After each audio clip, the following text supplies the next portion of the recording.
And we are live. I'm Richard Medhurst. Joining me is Pulitzer Prize winning author and best-selling author. Got to make the intro as long as possible. Best-selling author and professional provocateur and Substack dissenter. Good friend of the show, Glenn Greenwald. How are you doing, Glenn? It's nice to have you. I'm doing great. For the record, I did request that you make the introduction as effusively praiseworthy as possible. I would give that a B+.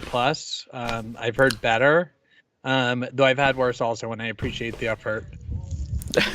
Well, look, Glenn, I gotta say something before we get started. I gotta do a little disclaimer here, and I'm sure you'll understand.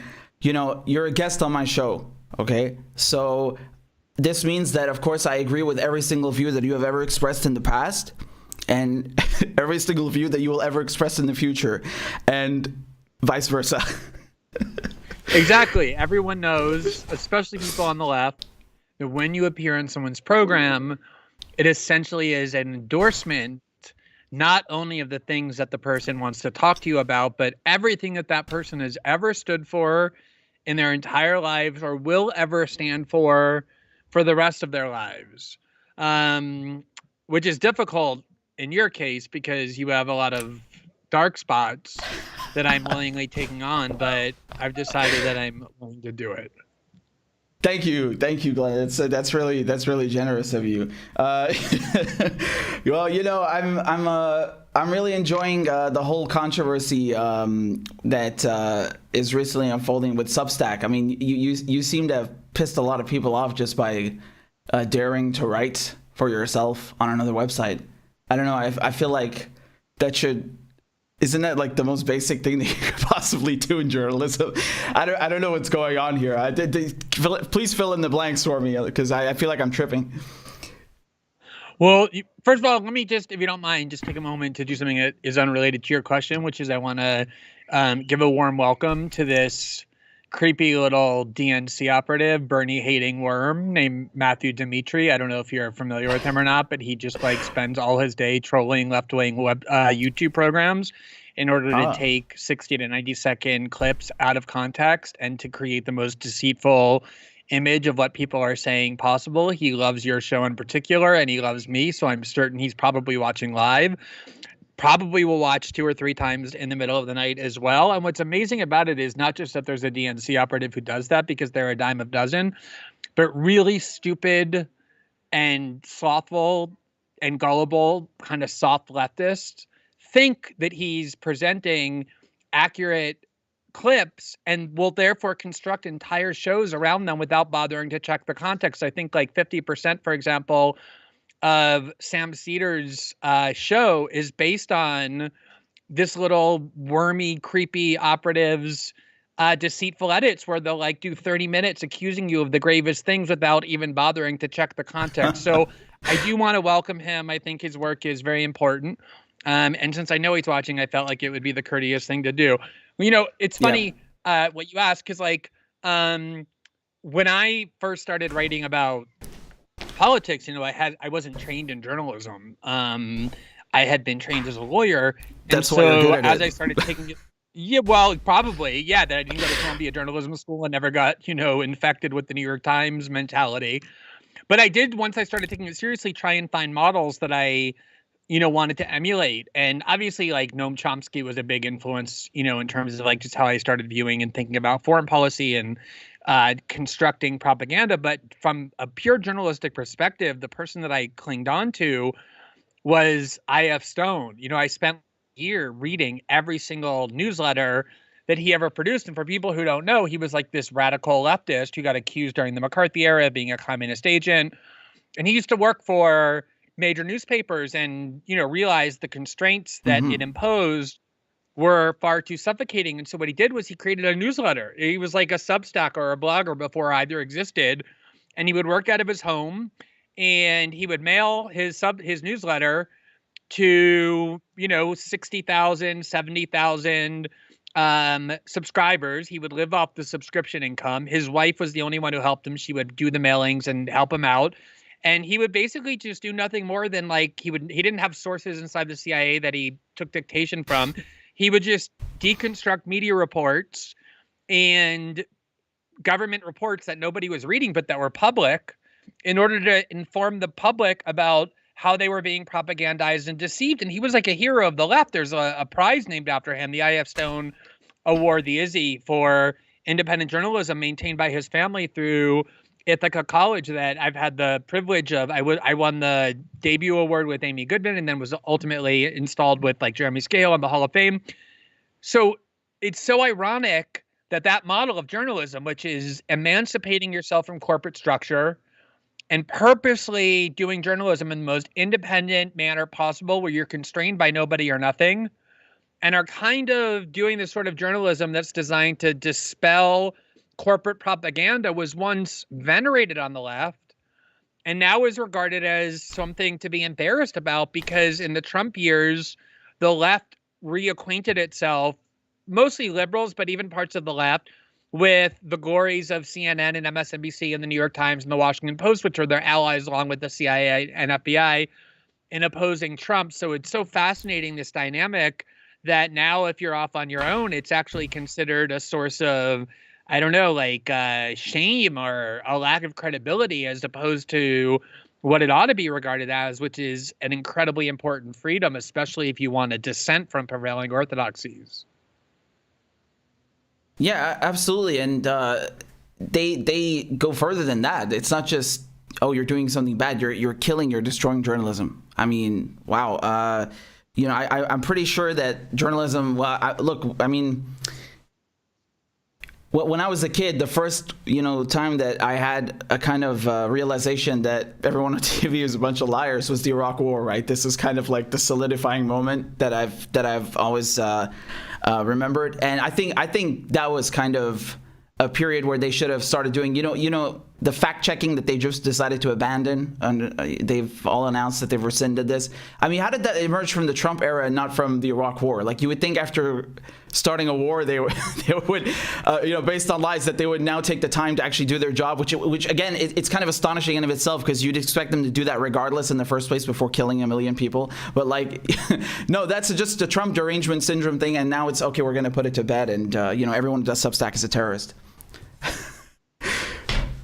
Yeah, well, it's funny. This is one of the reasons why I positioned myself the way I did during the Trump era. I mean, obviously, it would have been extremely easy to just scream about the orange fascist threat over and over. It would have been good for my career, good for my financial status, and for everything else. Tons of people thrived and prospered by doing nothing else. In fact, people who were completely discredited, had their careers and reputations rehabilitated by doing that. It was the easiest path to success.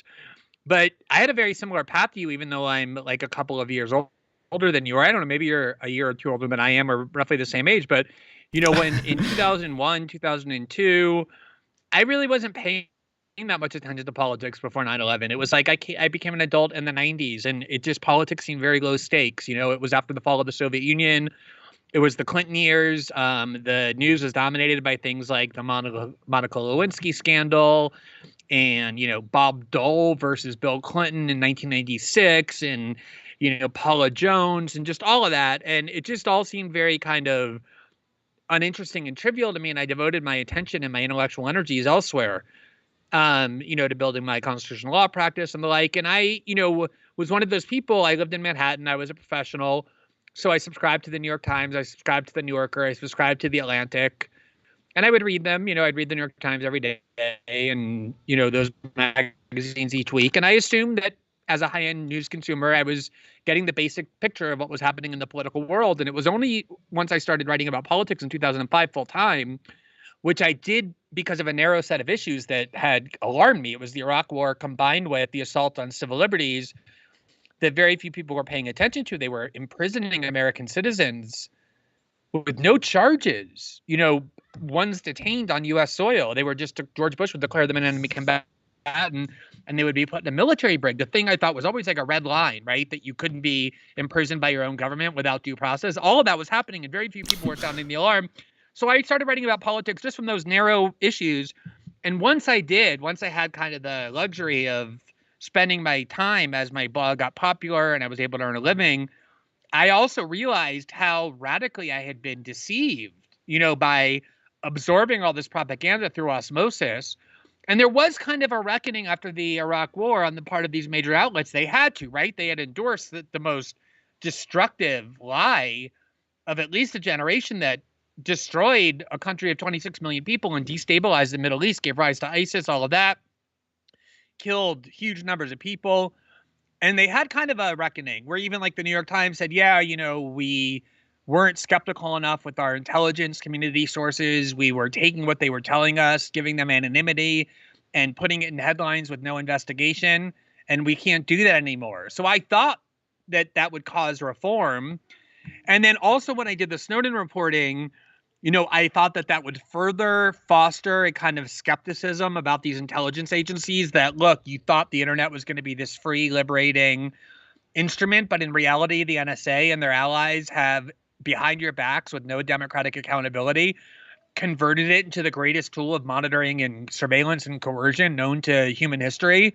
And that created a lot of resentment toward the security agencies as well. And all that progress was lost when first they kind of hyped the threat of ISIS as the threat of Al-Qaeda was dying. And they needed a new Muslim enemy, and ISIS served that role, even though ISIS was created in the vacuum left by the Iraq War. But then most of all, it was the Trump era and, the resurrection of the Russia threat and the claim that Putin was taking over, fascism was taking over. And that resumed this kind of revitalized this model, pre-Iraq War model, where media outlets did little other than get calls from the FBI and the CIA and the NSA and Homeland Security. And they got told what to say, and they wrote it down without investigating it or scrutinizing it, and then blared it as news, except this time liberals loved it because it was being done in service of their political interests, which was undermining Trump.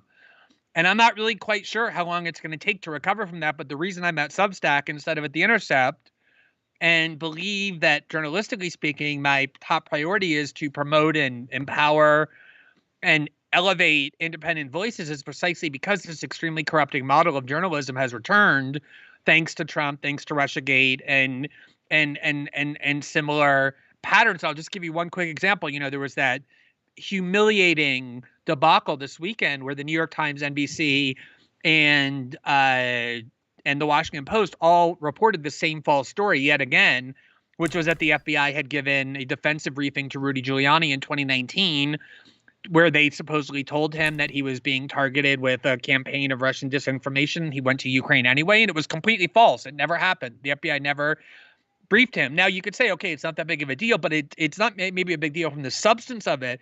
But how did all three of these media outlets that constantly tout their editorial rigor radically get the story wrong in the same exact way and at the same exact time? It's because their model of journalism is the FBI calls them and tells them something. They serve a stenographer for it. They write it down. They publish it without verifying whether it's true. And they're all getting the same lies from the same, security state hovels. And that's what modern journalism on a corporate level is. Hold on, Glenn, are you telling me that the United States has state media? What? Surely that can't be true. And a deep state, which, this is probably going to be the clip that I bet Scumbag is going to take. Oh, look, Richard Medhurst and Glenn Greenwald endorsing the idea that there's a state media and there's a deep state and it's not Fox News, but, CNN and MSNBC and the New York Times. But the idea, it's so funny, the one of the first articles I wrote after Trump's inauguration was an article headlined "The Deep State Goes to War with the Elected President," because it was obvious all the way back then that the CIA was intent on destroying his presidency. Chuck Schumer even inadvertently threatened it on Rachel Maddow, kind of gave away the game when he said Trump's being stupid because the CIA will destroy you if you confront them. An amazing admission, right? And really ignorant Republicans like Rush Limbaugh had never heard this phrase before and began crediting me with it. And so did stupid liberals who thought I had invented it, when in reality, it's been an incredibly important concept in left-wing political science and foreign policy scholarship forever. Like, if you don't believe there's a deep state in the United States, you understand literally nothing about post-World War II politics and history in the United States.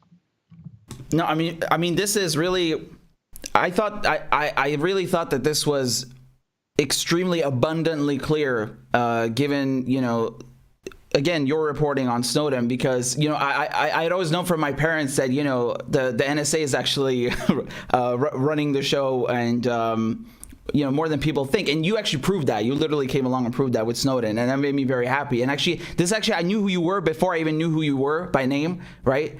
And because it's one of those big stories of the last decades, where it's showing you, look, these big tech companies, they're working hand in glove with the state, and you know, it's just a continuation of what we saw with the Iraq War, where you have all these corporate conglomerates working with the government, and people can't seem to understand that this is, you know, happens under every party. There's no difference here. It's just decorum, and I find this astonishing. We have to keep repeating this.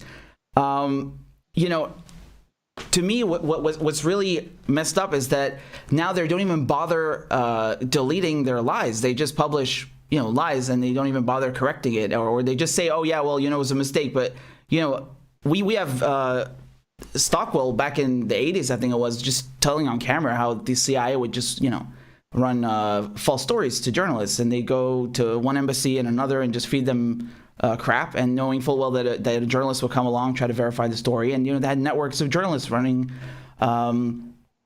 fake stories for them. So I mean, this is not something new. I don't understand why people they won't step out of it. You know, they don't want to unplug, Glenn. You know why? You know what happens is, so two of the best books on how the security state in you know, the national security state operates in post World War II. America was obviously created after World War II, when the Americans had allied with Stalin's Russia to defeat the Nazis.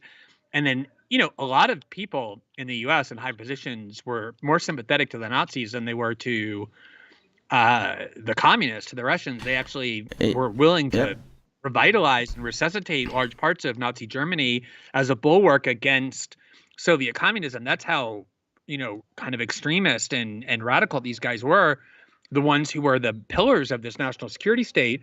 And two of the best books on how it functions are The Jakarta Method by Vincent Bevins, who is a great reporter who I got to know because he was covering Brazil, but he's also reported from Indonesia for like the LA Times and the Washington Post. And then also The Devil's Chessboard, which I just got done reading, I don't know, 6 months ago or so by David Talbot, who was the founder of Salon. And if you study any kind of post-World War II history of the national security state, what you find is that nothing that they did would have been possible without an extremely close collaboration with leading media outlets, particularly the New York Times, and at the time what was the very powerful Henry Luce empire of Time Magazine, Time Life, who were all but agents of the CIA.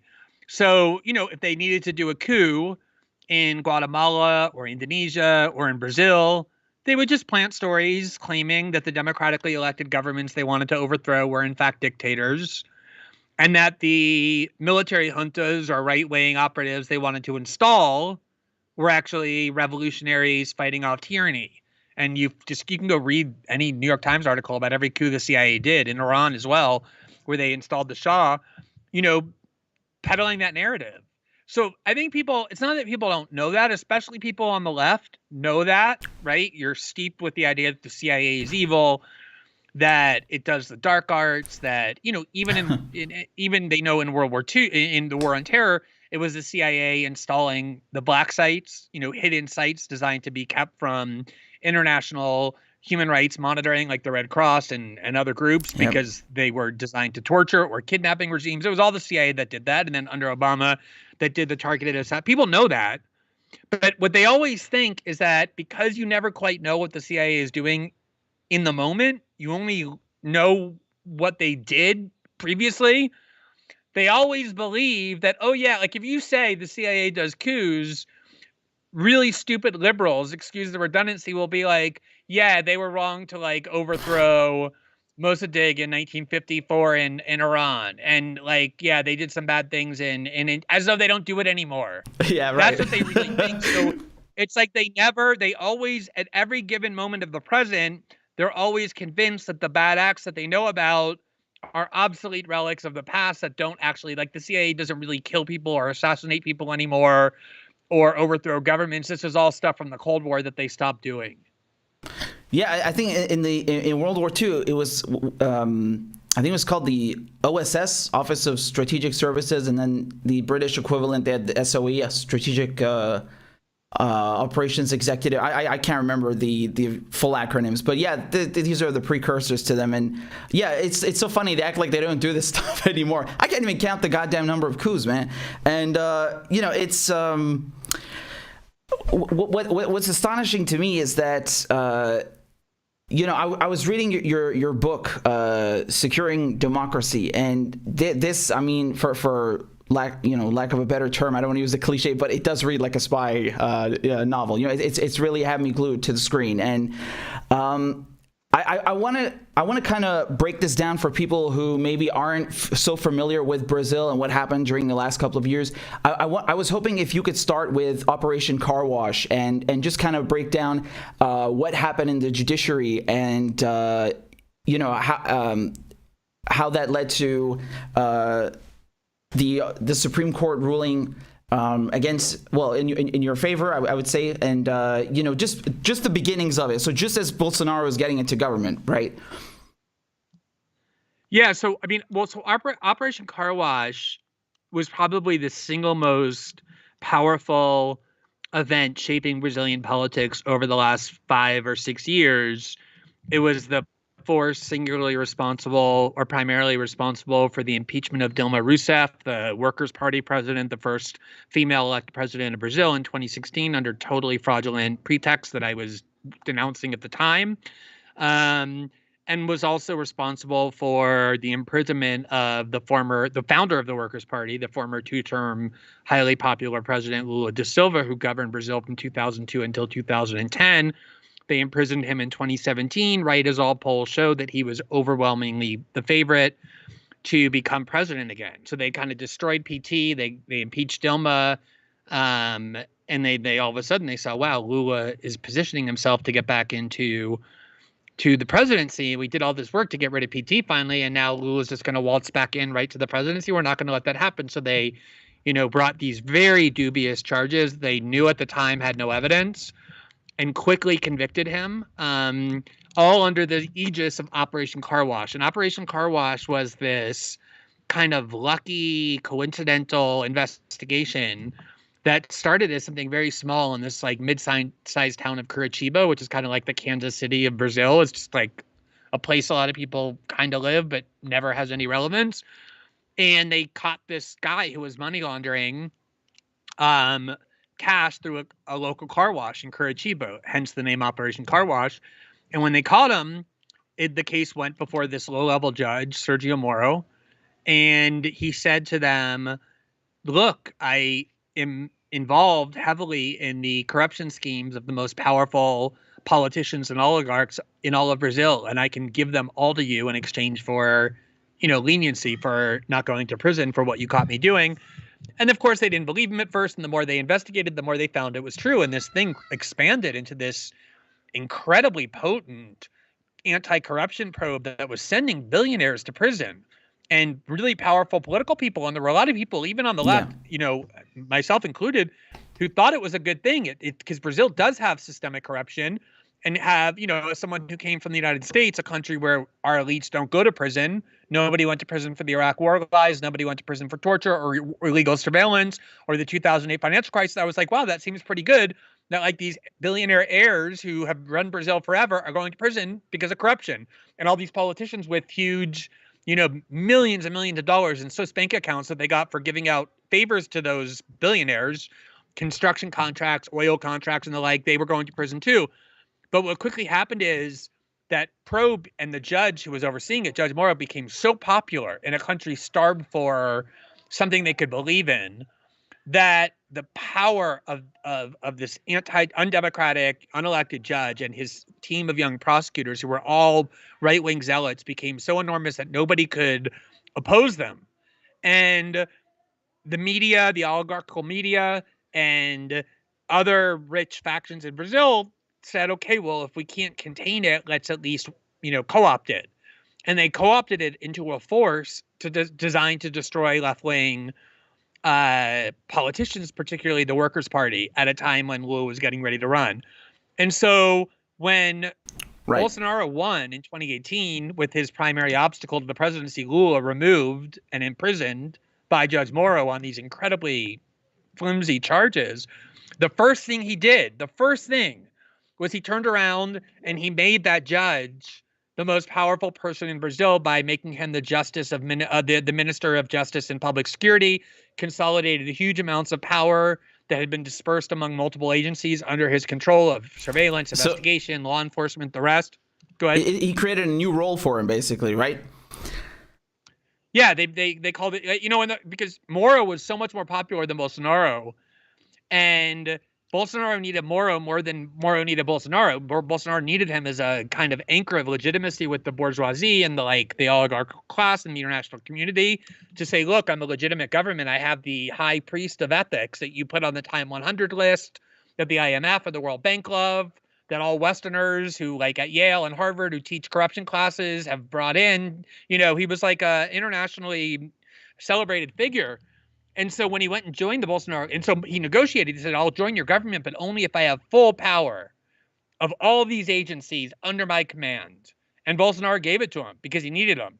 So, that was January of 2019 when Bolsonaro took office and Moro was on his side, and the movements behind each of them, the far right extremists behind Bolsonaro and the fanatics of law and order behind Moro united, because now they were joined at the hip, and they were the most powerful force by far in Brazil. And it was about 4 months after that, his inauguration, when they were at the peak of their power, that I was contacted by an anonymous source. It was on Mother's Day of 2019.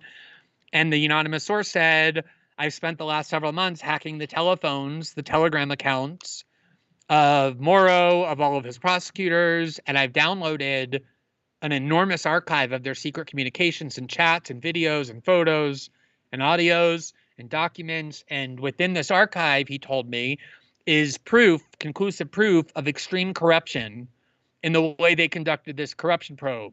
So we uploaded it to my phone over the course of 2 weeks. I began with my colleagues looking at it.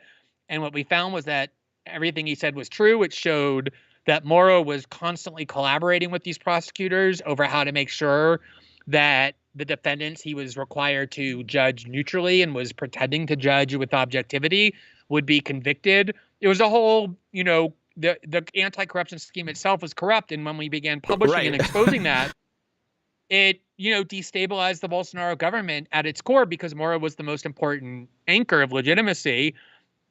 And I became public enemy number one and sustained all kinds of attacks from the Bolsonaro movement as we did the reporting. They did investigations of me, tons of fake news. We had so many specific death threats containing very non-public information about where we lived, where our kids went to school. And then Bolsonaro repeatedly threatened that I would be imprisoned, and made good on that in January of 2020 when they arrested what they claimed were my sources and charged not only them, but me as part of this broad conspiracy where I was charged with 126 felony counts for facing up to 300 years in prison. And the judge ultimately threw out the charges only because the year before the Brazilian Supreme Court had issued a ruling in response to Bolsonaro's threats to imprison me, saying we prohibit any retaliation against Glenn Greenwald for the journalism he's doing, because to do so would be a violation of a free press. And only for that reason did the judge say he was throwing out the case. Otherwise, it was a right-wing judge. He said, I believe Glenn Greenwald committed crimes. I would. But, the most important thing that happened from that, aside from showing Brazil that you could stand up to this, kind of proto-fascist movement and not be scared, which I think is the most important thing it did. But the other most important thing it did is 3 months after we began reporting, the Brazilian Supreme Court ordered Lula released from prison. And then about 2 months ago, the Brazilian Supreme Court nullified all of his criminal convictions on the grounds that Judge Moro had acted corruptly and improperly, as our reporting demonstrated, and restored all of his political rights. And now it's 99.9% certain that Lula will run for president against Bolsonaro in 2022, and polls show that he has a substantial lead and is probably the only candidate who could defeat Bolsonaro for re-election. Right. So I mean, you answered a lot of the questions that I already had and got answered when I read the book. And you know, I wanted to ask you about this term that I kept seeing, which was preventative imprisonment or something along those lines. It made me think of Pre-Crime with Tom Cruise or whatever that film was, the Minority Report, I think.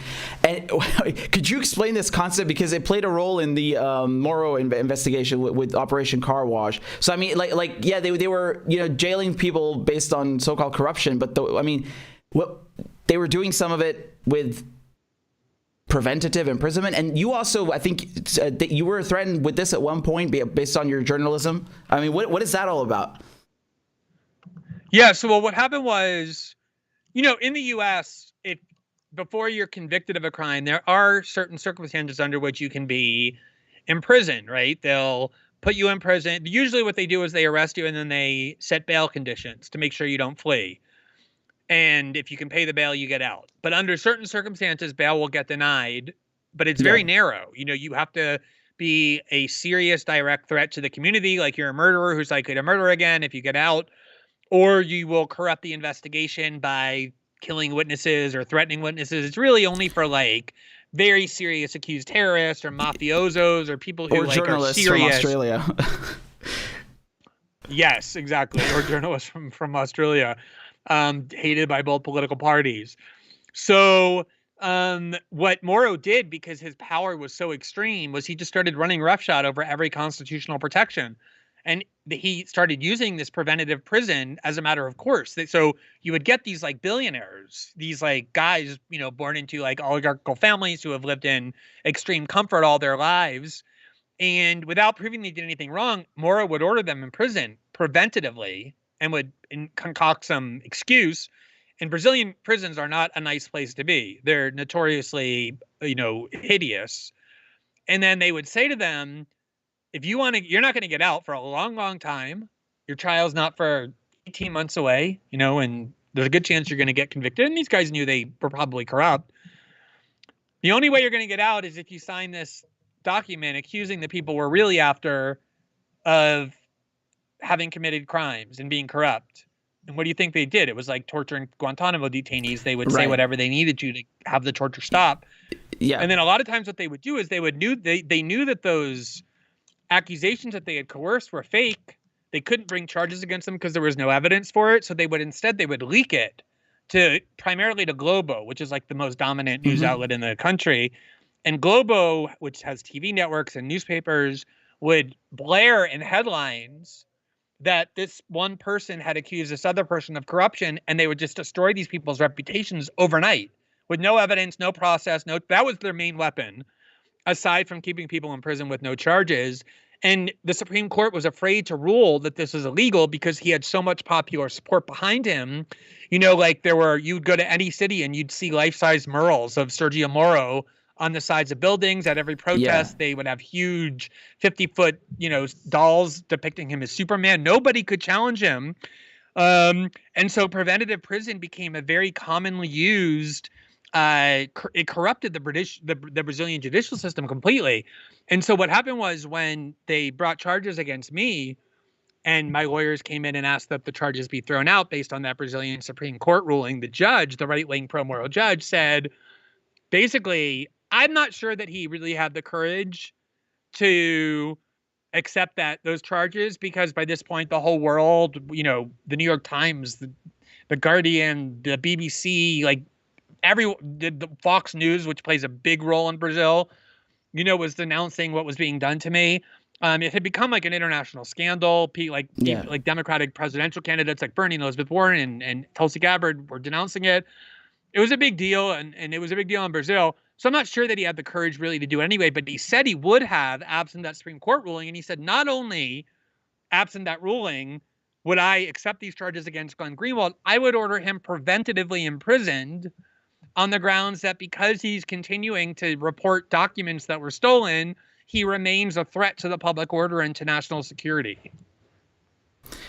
Incredible. And, you know, let me just say one other thing. Let me just say one other thing about you know, the story that you just alluded to and have covered so thoroughly and commendably and with great skill, which is the Julian Assange prosecution. I think it was like a month before this source contacted me. I wrote an op-ed in the Washington Post explaining why the indictment of Julian Assange was such a profound and grave threat to press freedom, and why, if it succeeds, it will endanger journalists everywhere. And the argument I used was that he's essentially, what they're doing is they're criminalizing standard interactions between a journalist and their source. They're saying, if you do nothing but just passively receive information that you get from your source, you're in the clear. But the minute you start talking to your source, encouraging them, helping them evade detection, all things that ethical journalists not only have the right to do, but the obligation to do, you become a criminal.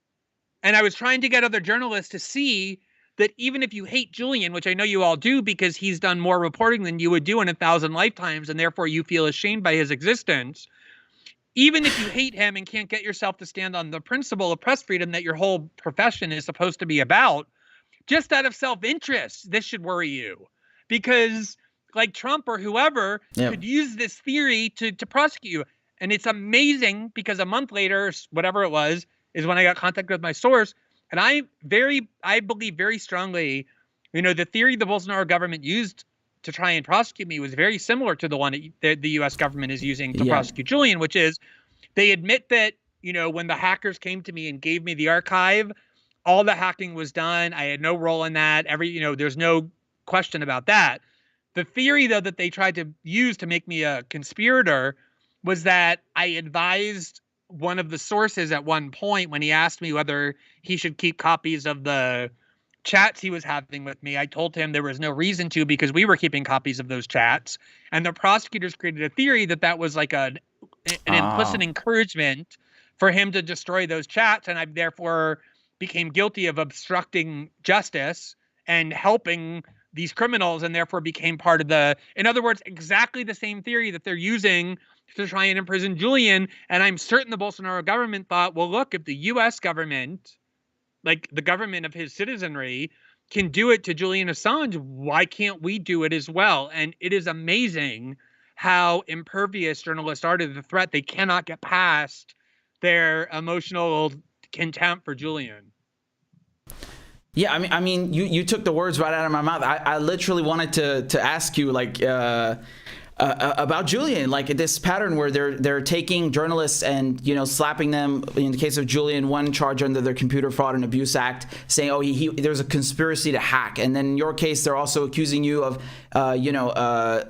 conspiring with the hackers. It's the same thing. It's just like they're using whatever charges available to them to kind of not just smear you as a journalist, but also to legally go after you. And I mean, it's disgusting, right? It really is the same kind of template that they're using against Julian. I mean, you look at the indictment, there's 17 counts under the Espionage Act. They just need one under the Computer Fraud and Abuse Act. I mean, technically speaking, in the case of Julian, just one of those or one or two of those espionage charges it's akin to a life sentence, because he's already, what is he, in his 40s, not 50s? Just a life sentence, but a life sentence in like a maximum security prison, which is where you go if you get accused of espionage. And let me just say too, like when I was doing the Snowden reporting, they also very strongly were considering this. They were constantly threatening me through my lawyers and also publicly with prosecuting me under the same theory that I had become complicit with Edward Snowden. I notoriously went on Meet the Press, and David Gregory asked me why I shouldn't be in prison along with Snowden, because they were trying to say that I wasn't really a journalist. I was actually a aider and abetter of this criminal act. And I think the only reason they didn't get away with it was because I had made the decision to partner. I was, at the Guardian at the time, and I partnered with, we kind of roped in like the Washington Post and ultimately the New York Times and, Globo. I did reporting with Globo in Brazil and El País El Mundo in Spain and Le Monde in France.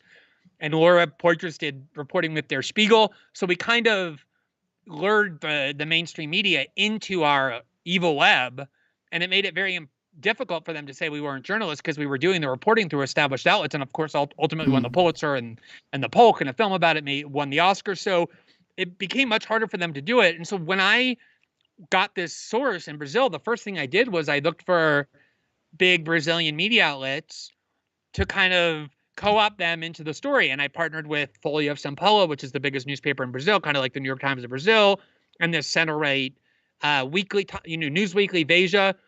Whereas Julian has, never, I've always kind of kept one foot in the media world and one foot out until I left The Intercept and burned it to the ground. Whereas Julian never did. And so I think that's the reason why he was always more vulnerable than me to this stuff. But even for me, they, both in the Snowden case and the Brazil case, they were very eager to do it. And I do wonder now if I got a story like this and I did it at Substack instead of, latching on to a bigger outlet, I think my vulnerability would be much higher.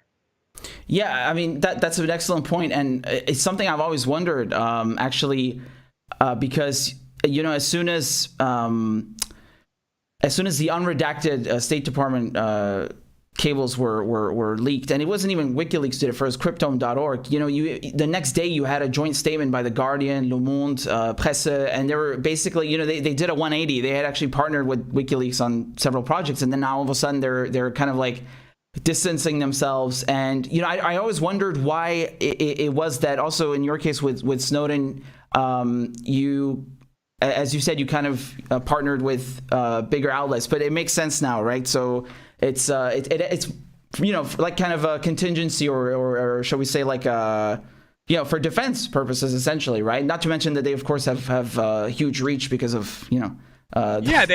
Right. That's the other thing is like, right, like I think it's important. Like if your source risks their entire lives to bring you information, right? As Edward Snowden did, as my Brazilian source did, you do have an obligation to them to want to maximize the impact of the story. You don't want them to have unraveled their lives for a story that's easily overlooked or dismissed or ignored. And that was definitely a big consideration with Snowden, was we wanted this to dominate global headlines. And we knew if it was just me kind of alone or Laura Poitras alone, it'd be much easier to ignore. I'd go on Chris Hayes' show once. I would go, back then he was someone who would actually do a story like that. Or I'd go on Democracy Now! Once and that would be the end of it. But, and the same in Brazil. Like I didn't want to have to partner with these repulsive corporate outlets that I've spent many years, maligning and denouncing. But I felt an obligation to make sure that if we were going to go after Moro, that we were really going to go after him. And I knew that if it was just me, this like gay foreigner, even though I've lived in Brazil for 15 years, I'm still technically a foreigner, married to a black socialist congressman, they would just be like, who the fuck is this? This is not a journalist. This is like some kind of weird operative from like the US. So it was necessary for me to partner with those media outlets if I wanted to make sure that the journalism got the attention and had the impact that it deserved. Yeah, and speaking of which, could you maybe elaborate on the backlash? I mean, that's putting it mildly. The persecution that you faced as a result of the work you did in Brazil, and the obvious question here is how this actually helped. Not just going against the systemic corruption, but also in the case of Lula, because I kind of don't want to answer it for you, but I just want people to understand how big of a story this was, right? Because you in the beginning of the book, you talk about like how the Snowden thing was so big, you never thought you'd get another one, and then here it comes. So I really want people to understand how big of a thing this is as a whole in Brazil. And yeah, just first of all, like what kind of, besides the legal threats, there's tons of stuff you mentioned that happened to you and your family because of it. Yeah, so, Brazil is a country where political violence is very real. It's kind of like the US in the 60s. So for us, hovering over this entire challenge, and once my source contacted me with the fact that just about exactly a year earlier, in March of 2018, one of our family's closest friends, my husband's best friend, a woman named Marielle Franco, who is this LGBT Black woman from the favela, just like my husband is, who was in the same party as my husband, the Socialist Party, which is like to the left of the Workers' Party. Those two, Marielle and my husband David, got elected to the Rio de Janeiro City Council in 2016. They sat right next to each other every day. And it was amazing that they were, my husband was the first openly gay person ever to be elected to that body. Marielle wasn't out at the time as being LGBT. She came out subsequently, but she was like a single woman from the favela.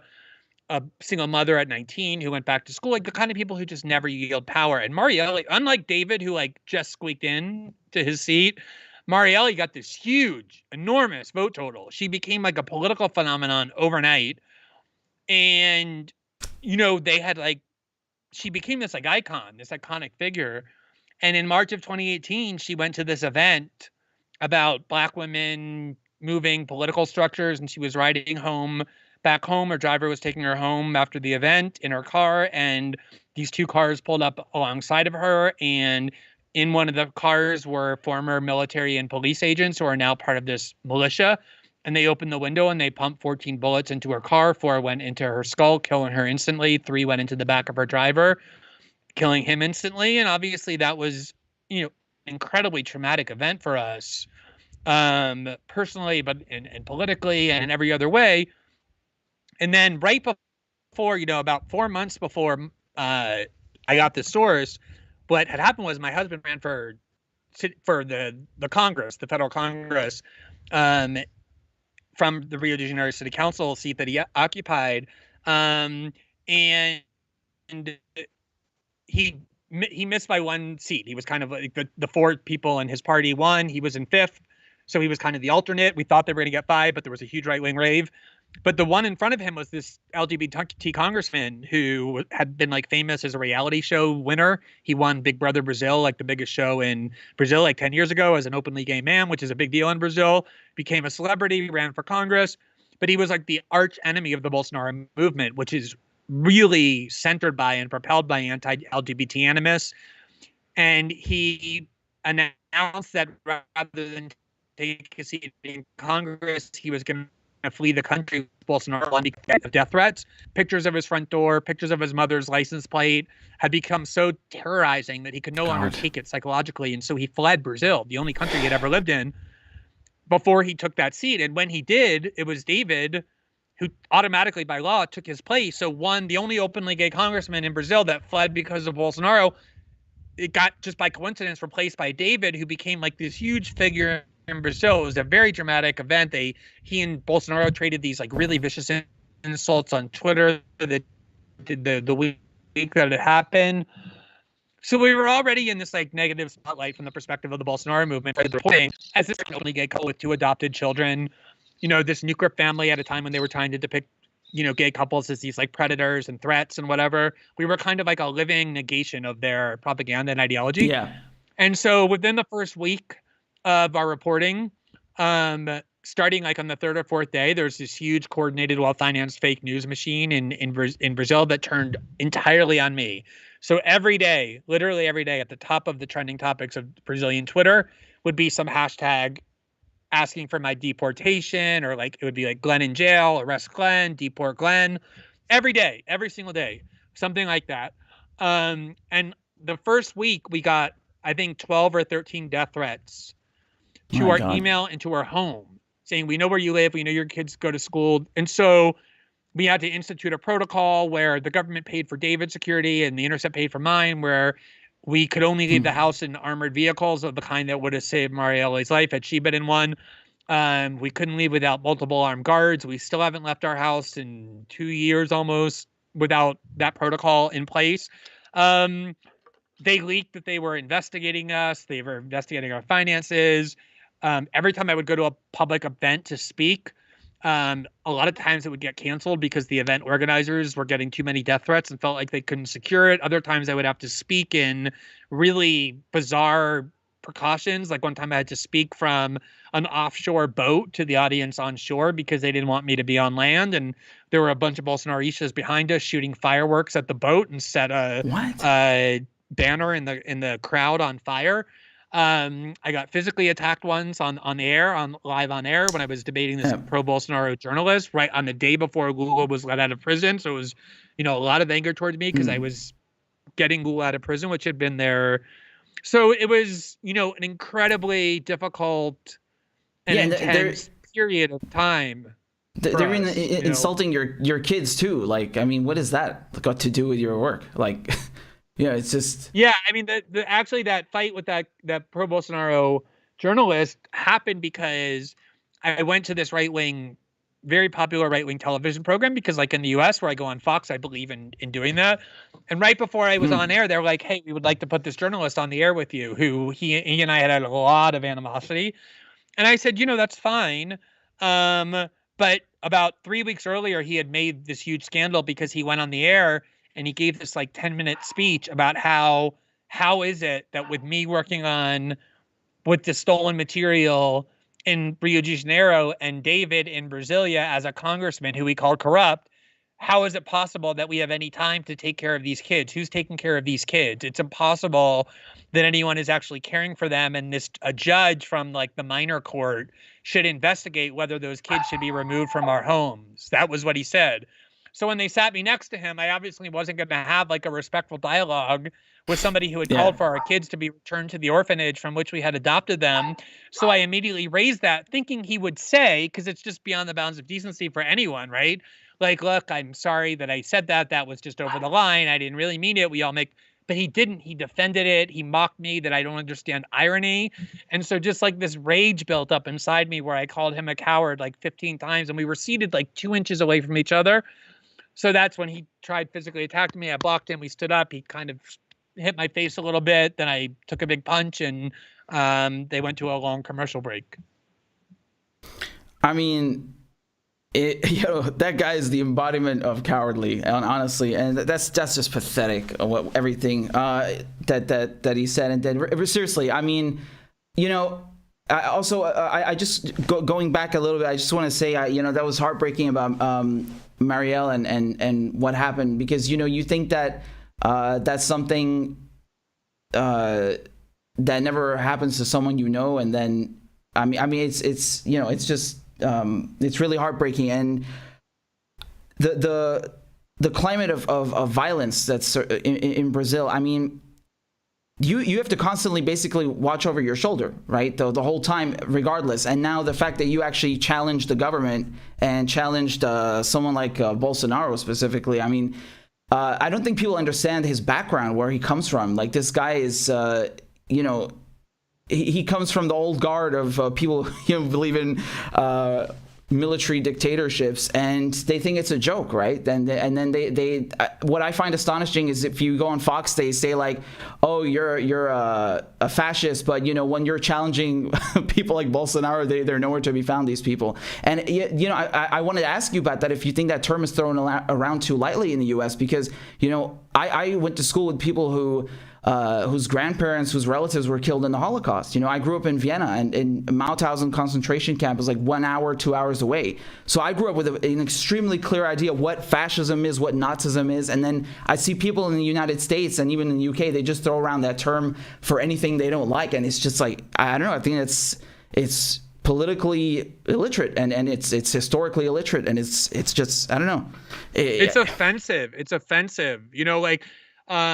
I remember when, coddled, cloistered, wealthy, liberals like Neera Tanden and, a bunch of like Washington think tank people adopted the phrase resistance for themselves, which like comes from the French underground that actually fought Nazi occupation of Vichy France with like weapons and an underground network where their lives were risked every single day. And it was not only such a like obnoxious, self-glorifying attempt to elevate themselves into something they so plainly weren't, or like, same with Jim Acosta writing a book saying a dangerous time in America, like the most coiffed, like manicured, prissy, protected, TV personality in the country, acting as though he's some kind of like, endangered dissident.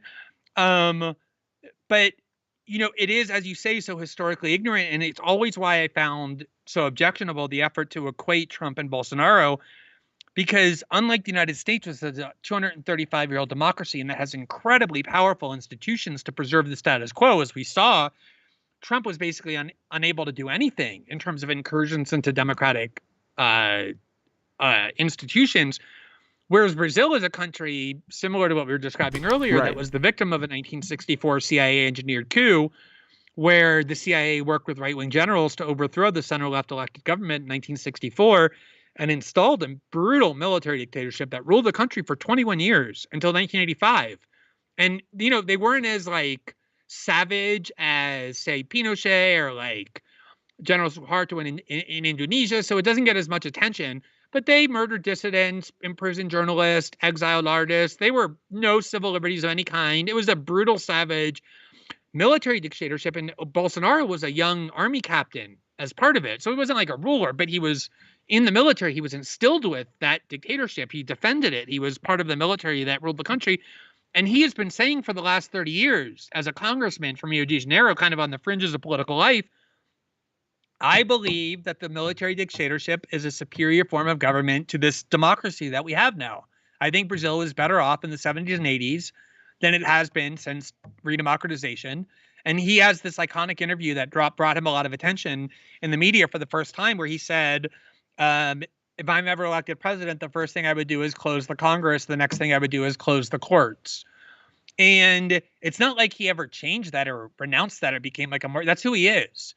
Yeah. And on top of that, you know, like that militia that I alluded to earlier, the group of former police and military officers that run Brazil in the most like barbaric, savage way. They make the mafia look like Gandhi.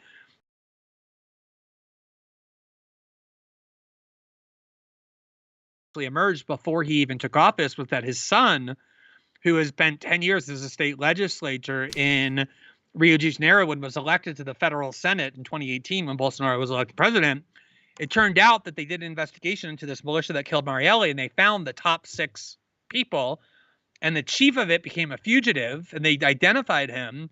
And as it turns out, his mother and his wife were employed by Bolsonaro's son in the Rio state legislature for 10 years. Obviously, they didn't go and do any work. It was just a, ghost job. They just got paid because the Bolsonaro family is so closely linked to this militia. So, it's one of the reasons why I have so much contempt for the kind of whiny petulance of American journalists. Like if you post a tweet criticizing a journalist article, you get accused of like harassing her or bullying him or what real journalism is about is like you go to war zones. You confront, like authoritarian security states like the NSA or dictatorial tyrannical regimes that are violent and barbaric like the Bolsonaro government. Getting a mean tweet about your article is not actually harassment to anyone but the most like pitifully coddled and self-absorbed figures. But that, of course, is the entitlement syndrome that shapes American media and increasingly the broader American culture. Yeah, it's insane. I mean, I could not tolerate these people. After I covered the Assange thing, I saw what was happening to you. I saw just, although in the case of whistleblowers as well, I mean, that persecution goes even further. It's just horrendous. Like literally they destroy your life, and these people are think that they're crusaders because of a tweet. Like no, I mean this is Edward Snowden has been in exile in Russia for 8 years, even though what he revealed has been ruled by multiple federal courts as programs that are illegal and unconstitutional. The journalism he enabled won the Pulitzer Prize and every other major journalism award in the world. And yet if he steps foot out of Russia ever, probably, he'll be thrown into a dungeon for the rest of his life. Julian, who pioneered a new way of doing journalism, this like anonymous leaking of mass digital data that is one of the few vulnerabilities that power centers in the West have, who did more to expose the realities of the war crimes that drove the U.S. war on terror and its allies than every other journalist on the planet combined, was locked in an Ecuadorian embassy for 8 years, not because he was accused of sexual assault by 2 women. He was more than happy to go to Sweden to confront those charges, which he insisted were false. It was because the Swedish government wouldn't promise that if he went, they wouldn't use that as a pretext to send him to a maximum security prison in the United States, a fear that turned out to obviously be quite valid since the U.S. unveiled an indictment against him and is seeking his extradition the minute Ecuador withdrew its asylum. So he has now had 10 years of his life lost, but because of persecution. If you are a real dissident, if you're doing real journalism, that is what happens to you. Yeah. Yeah, but they're not, obviously. And this rebranding that they're doing now with the CIA, I mean, this is astonishing. I don't know if you saw this video where they're basically, I saw it. yeah, where they're heralding women of color joining the CIA. I mean, this is just, it's so pathetic, and I find it so funny how they wield. She's a cisgendered millennial diagnosed with an anxiety disorder who is a proud woman of color and Latina immigrant and person of color who believes in intersectionality, and she is proud every day when she goes into work into the CIA, where she is a CIA officer. I mean, what is that? Honestly, like it's so funny how they're taking this woke culture and kind of, weaponizing it against the people it was meant to shield. I mean, if they told us, like, okay, we're gonna have the first black man leading the Pentagon, and by that you meant like, oh, they're gonna stop bombing Africa and like black and brown countries, I would be the first to clap and be like, hooray. But that's not what they mean. They're just putting people like that in power, and actually they just hurt the same communities that they come from in the first place. I mean, it's I don't even know what's going on. There's no satire anymore. They leave no room for satire. It's just, this is it. This is yeah. So I actually have to go right after I answer this. I just saw the time. But let me answer that, because I think it's so important. Like, this has been going on for a while. I've been noticing this for a long time. I think the first time I ever wrote about this was, and this is one of the most revolting days of my life. So as bad as the NSA is, the GCHQ is so much worse. It's the British equivalent, because the British have this total inferiority complex because they lost their empire. They know they're this like tiny, irrelevant little stub of an empire that, just like wears wigs and clings to monarchy, and they just have like all kinds of psychological inferiority complexes about that. So one of the ways they try and compensate for that like small dick syndrome is they like to show the Americans that they're willing to go even further than the Americans will. Yeah. So a lot of times when the NSA would run into what even for the NSA was like a bridge too far ethically or legally, they would farm it out to the British at the GCHQ, and they would eagerly do it to like demonstrate, no, we're like tough guys. We're like really part of the game. So they're so much worse than the NSA. And in 2015, they announced that every day from now on, once a year, they were going to bathe their creepy UFO style headquarters in the colors of the rainbow flag to like celebrate Alan Turing, who was like basically bullied to death as a closeted gay World War II codebreaker. Right. And I was like, what the fuck? Like, why is the GCHQ bathing itself in the colors of the rainbow flag? And then you look more, and it was like the CIA started like, celebrating Women's Day and Black History Month and like Trans Day and LGBT Day. And now corporations are doing it. And for a while, I thought what you just said, which is that they were like weaponizing and co-opting this ideology of liberation to like bathe themselves in it to make themselves prettier. But actually, I no longer think that. I think woke ideology is not actually a real politics that challenges power center. It actually empowers them. If you think about like what woke ideology does, is it like empowers the state and tech monopolies to censor the internet in the name of combating hate speech.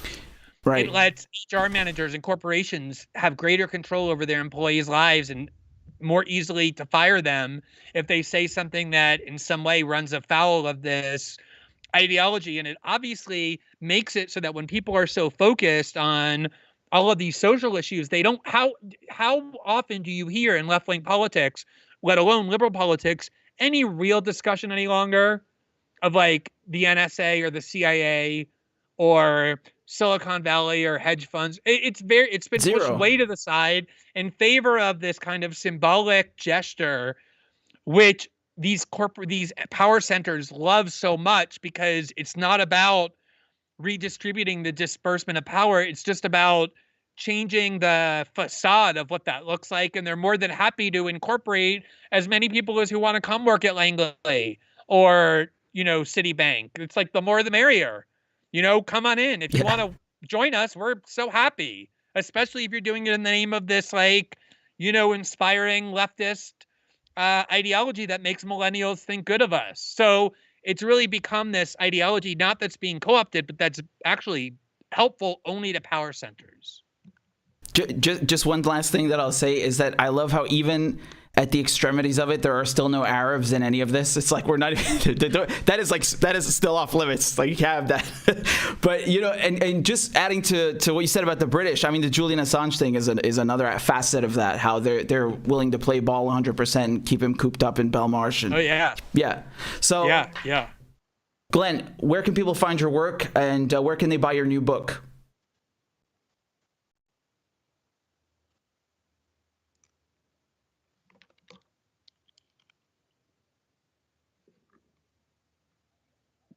I'm going to plug it for Glenn in case you didn't hear me. I'm back now. I can hear you. So okay. Yeah, I was saying, where can people find your work and buy your book? So my work is increasingly found on Substack. It's greenwald.substack.com. We actually just started as well a freelance program where we're publishing freelance writers who we're offering really competitive wages to. So if you're somebody who thinks you have a really compelling, interesting bit of reporting or analysis or whatever, you should definitely contact us. And that's where I'm doing most of my writing and reporting. I have a team there of editors and copy editors and graphics people who are helping a lot. And then my book is obviously available on, any book platform, including in Kindle form as well. All right. Beautiful. We'll have all the links below. Glenn, thank you so much for coming on the show. It's great talking with you, and a pleasure as always. Yeah, you're doing awesome work. I'm a huge fan of your show, as you know, and I hope it keeps growing at the rate it's growing, because the more people listening, the better. So thanks for having me on. Thank you, Glenn. All right, take care. All right, talk to you. Bye.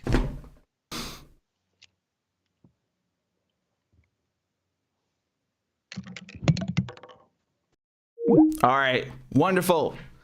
So thank you all for tuning in. Again, you can find Glenn's work at greenwald.substack.com, and here is his book as well, the new book, Securing Democracy. Go get it. It's awesome. It's amazing. So thanks again for tuning in. Thanks for supporting independent journalism and none of that corporate nonsense. And see you guys soon. Bye-bye.